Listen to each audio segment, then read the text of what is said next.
All righty, welcome back for another episode of Two Playing Sports. Today is Monday, May 22nd, and we are back for another episode of Two Playing Sports. And people are not overly pleased over the weekend with the results. Will sit here and say I felt like Sims was going to be a Sooner just because I had a hard time believing. Oklahoma won a big battle for Peyton Bowen, and I figured OU would pull out Sims right now, and obviously that did not end the way we were hoping. But we've got some thoughts and some things to talk about, so we're going to be talking about him. Uh, Brighter note: Danny Okoye, fantastic visit. Thinking he should be on our show here pretty quick to talk about his visit, but we'll kind of sum up what we've heard. And so he should be coming on here this week. So that Brandon and Jose will be doing that one. I will be out of town.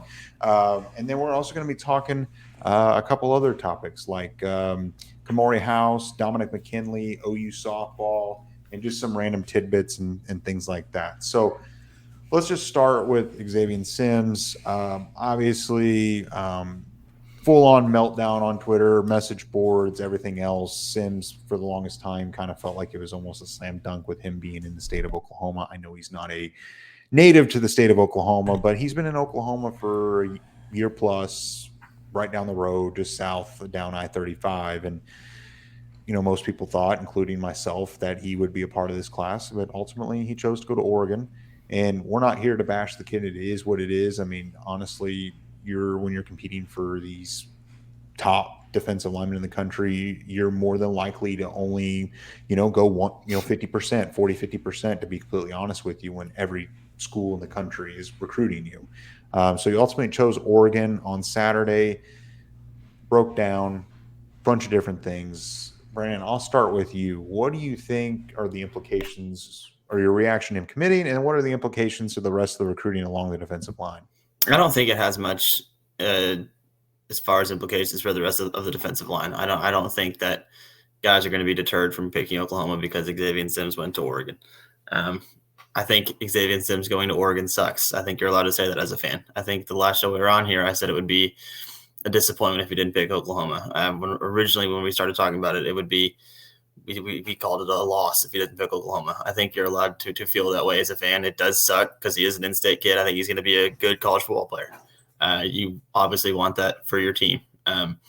But it is what it is. Like he's 17 or 18 years old. He chose to play football at Oregon. That's all that happened. And for people to go on these message boards and tell him to suck something that he shouldn't be sucking and, yelling at him and saying all sorts of just crazy shit on a message board about a 17-year-old, about where he chose to play college football, I think is ridiculous. I wish him the best at Oregon. I wish he was a Sooner.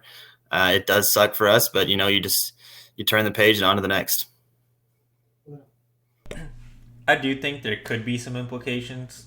I agree with everything that Brandon said there, except for that there wouldn't be anything that could harm Oklahoma. We talked about it in Friday's episode. If Sims were to commit to Oregon, how does that affect a guy like Stone or Williams Nwaneri when it comes to their time to get to their commitment? And look, with Stone, if you look at how things are going, it's maybe not as big of a lock as it was a year ago when we were talking about him going into last summer. And some people thought he would have committed that early if given the opportunity. And it sounds like he tried to a couple times, and either the staff didn't allow him, or family or people close to him, were asking him to hold off for a little bit. Whatever the case is with Stone, I believe the only official visit he has locked in at the moment is still with Oklahoma. Now that could change, but as of the moment we're recording this, it's just OU. So you got to feel good about where OU still stands there. I don't think Sims will completely Sims going to Oregon won't hurt Oklahoma, but it definitely helps Oregon's chances at getting guys to at least take more visits or take an official over there. Because a guy like David Stone did take visits with Sims to Oklahoma and to Oregon a couple times, I believe. I believe he was there with Nwaneri before, with Nigel Smith. Like, these guys might not be classmates or teammates in high school, but they're some of the most coveted defensive linemen in the country, and they've been on multiple visits together and probably chat. Who was it? Nigel Smith or Joseph Jone talked about, how they, whenever he was on campus with Stone and Smith, they talked about playing together. If it was going to be at Oklahoma or somewhere else, but those are conversations these kids have. So it's not like out of the realm of possibility that Oregon does get, more serious looks from other defensive linemen. Now maybe Oklahoma is high on, or Oklahoma leans at this moment. I mean, we'll see. The summer is really where things are going to make a difference, and this is just his commitment. Who knows? Maybe something down the line changes. From what I've seen and heard, it doesn't seem like Oklahoma's going to be going back to the well with Zadavian Sims and trying to get him to change his mind come signing day, but it's recruiting. Like, anything is possible. Maybe things just kind of smooth over. Time heals all wounds. Maybe by the end of the summer, OU feels like they need more defensive linemen, and hopefully they get the guys that we've all talked about, in Waneri and Stone and Nigel and Joseph and maybe Dominic McKinley, who we'll talk about a little later. They're like, fuck it, let's go get another guy. Zadavian Sims, like, let's see if that's a possibility at that point. It's just speculation with that, but it's like, as a school and trying to make your football program better, you can't really take that. I mean, you can't have your feelings hurt with that situation. He picked someone on Saturday that wasn't OU. Maybe in 3 months he'll change his mind. He very well might. And at the end of the day, it isn't that big of a deal, him picking another school. And I think we got to put it in perspective, too. That just like 3 months ago, we were on the end of the deal where Peyton Bowen picked Oklahoma over Oregon, and we were pumped and like, oh, yeah, whatever, and like, Oklahoma's better than Oregon. Yeah, we always knew he was coming there. And then he led Notre Dame on for, year plus. And it was kind of, we got the good end of the deal. I mean, and then just a few months before then, we got the bad end of the deal with the David Hicks saga. I mean, it happens, and it is what it is. I mean, do you like the way it went down? No, but Oklahoma's also been on the right side of some of this stuff too. And we were just a couple months ago talking about, man, that was a big win. Look at that. That's this staff knows how to recruit. And now people are like, wait, this staff can't recruit now. And so then if Oklahoma does land David Stone, it's like we forget about Sims, and it's like, oh, it doesn't matter that we got Stone. I mean, it's just all about what's happening now. And I'm not going to act like Oklahoma didn't want Sims. I wanted him to be a part of this class. I'm not going to sit here and act like Oklahoma stopped recruiting him. Obviously, they wanted him.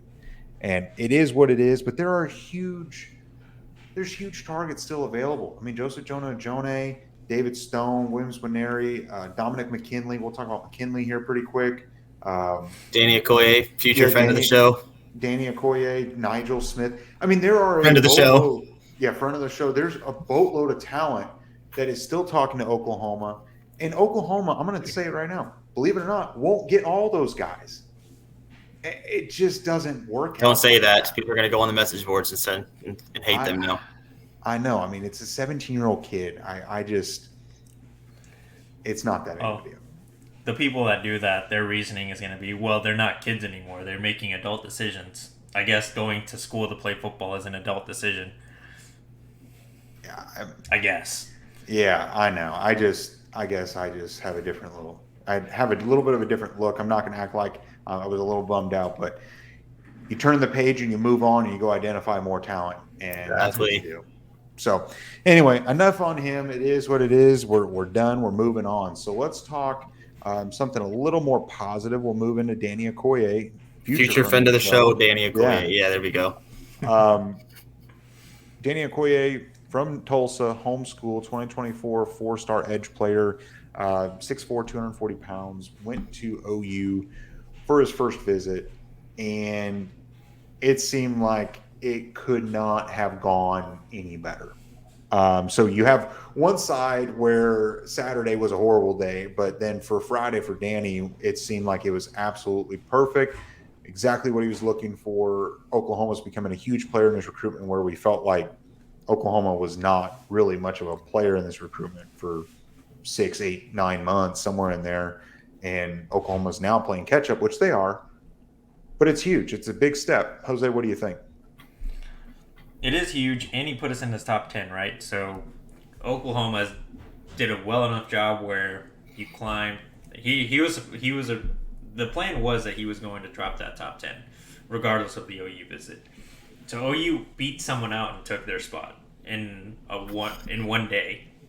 Imagine how far OU can climb if they continue to impress and show them what they plan to do, especially with a guy like him. Once they get to the SEC, hopefully they get the defensive line group that they expect this year.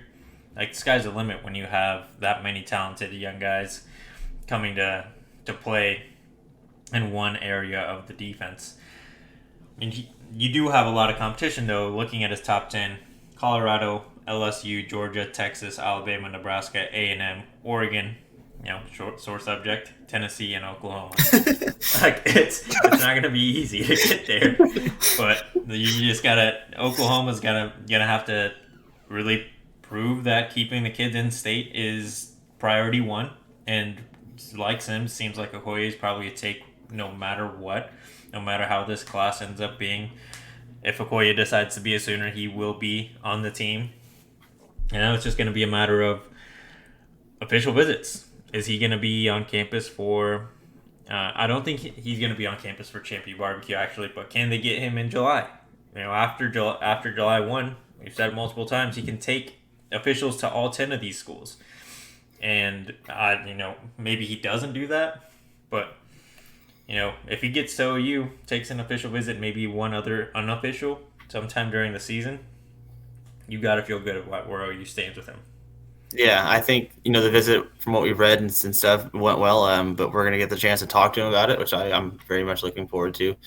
But I think with the visits going well, I feel like every single visitor, including Xavier Sims, Nigel Smith, whoever has been a big-time defensive line prospect that has visited campus, has said good things. Has raved about the visit. So I don't know how much we can actually take away from this, because as you guys mentioned, we're competing against some pretty damn good schools for his services. I think Oklahoma being 2 hours away from his home in Tulsa is going to be something that helps us. He can still hang out with his boys and family and all that stuff if he does decide to pick OU. I'm excited to talk to him. I think he's a kid that if you land him with what he does, his stats jump off the page. The dude lives in the backfield. He's got great size. You land him, and people all of a sudden don't worry so much about Xavier Sims, and that's going to happen over time anyway. Because as you said, we're not going to land all of these defensive line kids we talk about, but we're going to hit on 2 or 3 of them. And when we do, people are going to forget about the ones that you miss on. Yeah, it's one of those deals in life. I mean, you got to look at the positive and like what you do have, rather than, oh man, I could have had this. And it's just like, we moved on for David Hicks, but we got Peyton Bowen. That's pretty good. I know they're not the same position, but I mean, they're both very talented players. And so, yeah, I'm looking forward. I wish I could be a part of that, but I'm curious to hear what he has to say about his visit. But overall, it seemed like it went really well. So some positive momentum that felt like for the longest time that Oklahoma had no life in, and all of a sudden they do. And I guess to kind of put everything together as far as the Sims recruitment, it just amplifies how important all the other recruitments are. When you miss out on 1 or 2 of the guys, your remaining targets become that much more important, and you put that much more emphasis on recruiting and trying to lock down maybe 3 of those guys. And Danny Okoye has been a guy that's kind of emerged, and I think is they're probably pulling off. I mean, not going to be really talking to Sims, and now they can spend all their time doing talking to Danny Okoye. So that's what you would hope, and I think that's what they're doing. But it just puts more of an emphasis on everyone else. You got to go hit on a Joseph Jonah, a Jonah. I know Georgia's out there, A&M's out there, but I still think Oklahoma. I mean, based on our conversation with him a couple weeks ago, it seems like Oklahoma's still in a really good spot. And again, you just got to follow the visits, and that's the biggest deal. And I think Sims' last 2 visits were to Oregon, so that was the ultimate landing spot for him. So something to watch, and I'm curious to hear what he has to say. So before we move on, be sure to like the video, subscribe to the channel, turn the notification bell on, follow us on Twitter, Instagram, Facebook, Apple, Spotify, and TikTok. Everything's linked in the description below. So let's keep going. So 2024 3-star linebacker Komori House 6'1", 205-pound linebacker out of St. John Bosco, one of the premier high school football teams in the country. He's been to Oklahoma for an unofficial. It seems like that Ted Roof is pushing him to set up an official visit to Norman. I know he's got one official on the docket, and that's to Washington, June 23rd. So I'd imagine Oklahoma's pushing him to be a part of the Champ U barbecue on June 16th. As far as his play and where Oklahoma really is in this, the linebacker recruiting is probably the hardest one, in my opinion, to figure out. And you would think with Brent Venables that it would be a little bit easier after missing out on Peyton Pierce. But it seems like Komori House is definitely a factor and someone that I think Oklahoma is going to want to be a part of this class. Jose, what do you think about House and the long-term outlook on him? He's very talented. If you to compare him to someone that is on the roster, out of high school, I would say he kind of plays like Kobe McKenzie.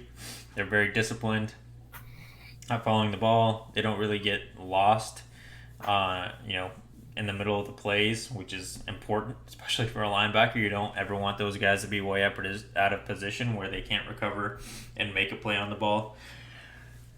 Yeah, the linebacker situation is somehow the hardest one to really wrap your head around because of what you said. Brent Venables has been known to be one of the best linebacker coaches in the country. And maybe him being a head coach kind of takes him away from being as hands-on as he was at Clemson and at Oklahoma prior to that. But his reputation still follows him. And Ted Roof, as much as some people may not like him, he does impress these kids when it comes to having conversations about football and getting them to buy into the idea of being a linebacker at the University of Oklahoma. Would House be a take no matter what? I'm not sure if I would go that far quite yet because of what's still out there for Oklahoma. I still don't think they're giving up on Peyton Pierce. If the door cracks even a little bit, Oklahoma's going to make sure they just blast through that bitch. Sammy Brown, he's still out there. I know it's a long shot still, but he has, he's known Brent Venables for a long time. Ted Roof is the guy that has connections with his family.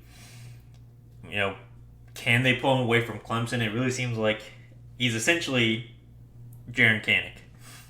If Jaron Kanik was going to go to Clemson because of Brent Venables and decided he didn't want to go there because Brent Venables was now the head coach at Oklahoma.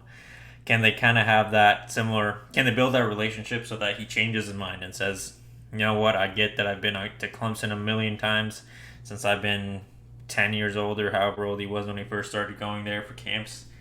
But I know the guy that's going to put me in a situation to win and to be the best linebacker and be in the NFL is Brent Venables. So let me go play for him. Like there's a lot of guys out there, but Komori House is definitely someone that if one or two of them fall through, he becomes that much more important, just like what you mentioned with the defensive line. Yeah, no, I agree. I think there's some guys out there that Oklahoma might prefer more. So I agree with you, Jose. I don't know if he's necessarily a take no matter what, but he's got good tape. He's fun to watch. He's got really good size and speed for a linebacker. He's got really good instincts too. You watch, he reacts quickly in attacks, whether it's going after a running back, whether it's getting after a quarterback in a passing situation. He can kind of do it all. I think if he does choose Oklahoma, and like you mentioned, Hose, I think Ted Roof, Brent Venables, those guys can do a number on him. I think he reminded me of a Phil Pachotti watching their tape together. I think it's similar. I think they're both 3-stars. I think there's a lot of similarities in their game with Pachotti and Komori House, but we'll see how it goes. I obviously hope he's a Sooner. I think we can do some magic with him. We could, and at the end of the day, there might be a couple of 3-star. I mean, I don't really see Sammy Brown being part of this class. Never say never.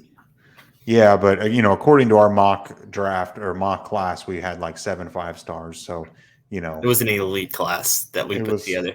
It would have been a historic class, that's for sure. But so staying. Oh wait, Jose, you're muted. Oh, is that the class? We didn't have Sims on there, so. Oh, so all of Two Plane Sports, the real insiders. We had it first. Some would say. Some would say that.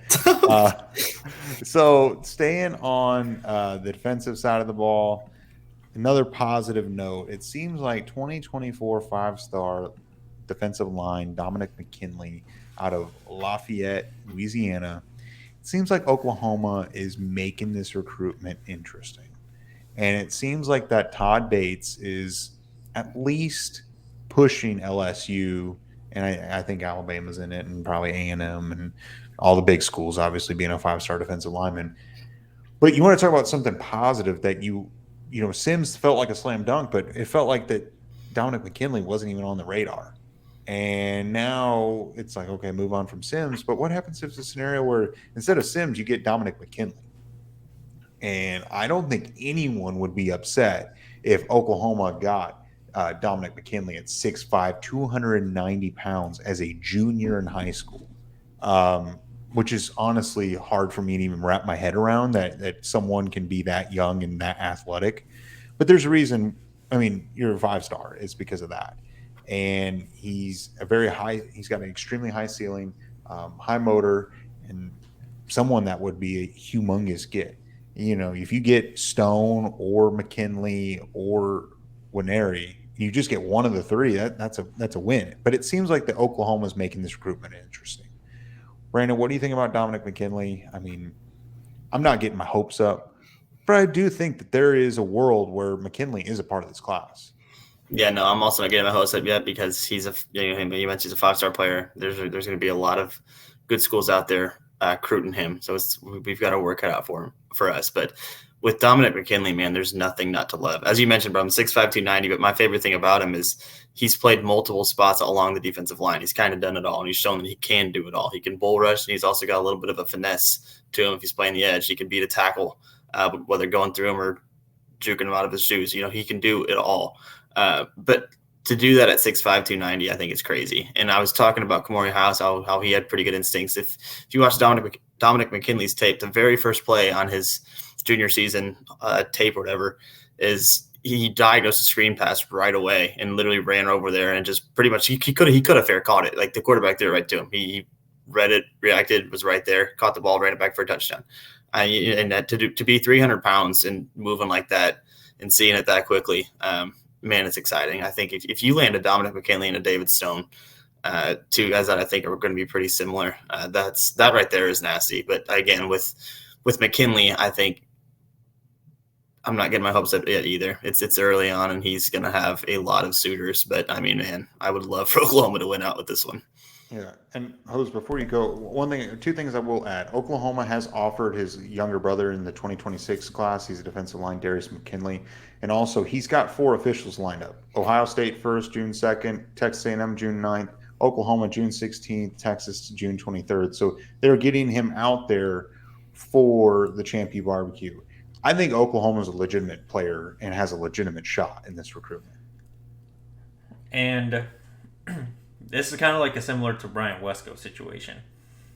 Everyone pretty much assumes this kid is going to be a player for LSU. And there's a very good chance that's going to happen because LSU does a good job of keeping kids in state, especially when they're that talented. They're priority one over everyone, which is fair.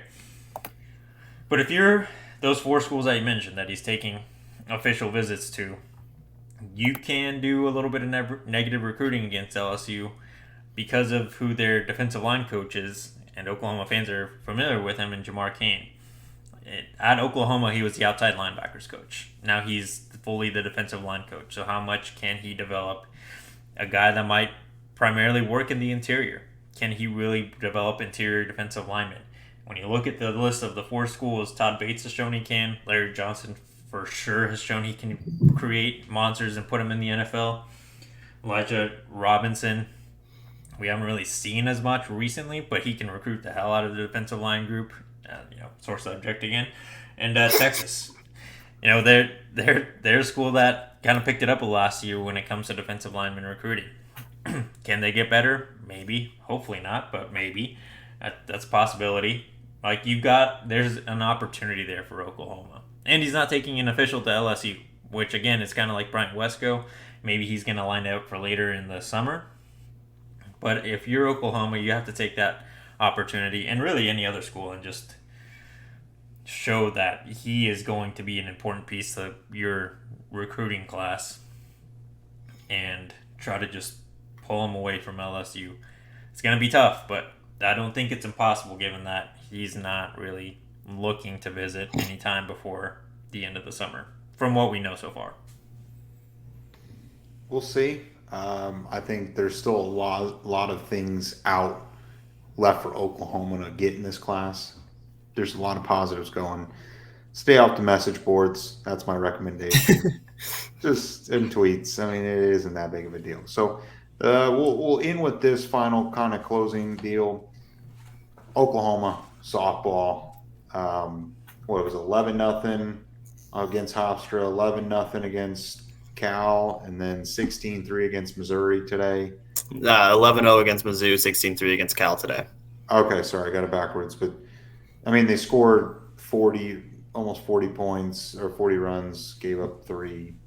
And all that came today, yeah. 3-run rules, yeah. What is it, 36-3, outscoring opponents, and then in the regional, it's as advertised with OU softball. They are fucking good. They're the best team out there, 3-peat. I mean, there's no reason why this team can't. Yeah. Yeah, and I saw someone when the regionals first started talking about how Oklahoma should be scared of Clemson. And I'm not saying Clemson is bad. Because like Brum said last week. Was that not our very own doctor who said that? Yeah.